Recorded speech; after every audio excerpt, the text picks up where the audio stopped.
Dapat nasa bahay ako ngayon eh. Ang sarap kayang humiga.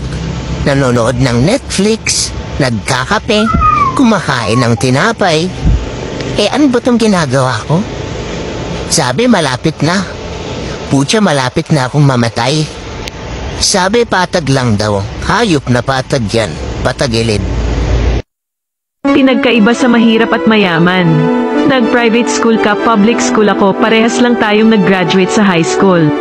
Nagtatrabaho ako sa bukid, manager ka ng bangko, parehas tayo kumikita para sa pamilya. Nagising ka sa malambot na kama at ako naman sa banig, ngunit pareho tayong may kapayapaan ng pahinga sa gabi.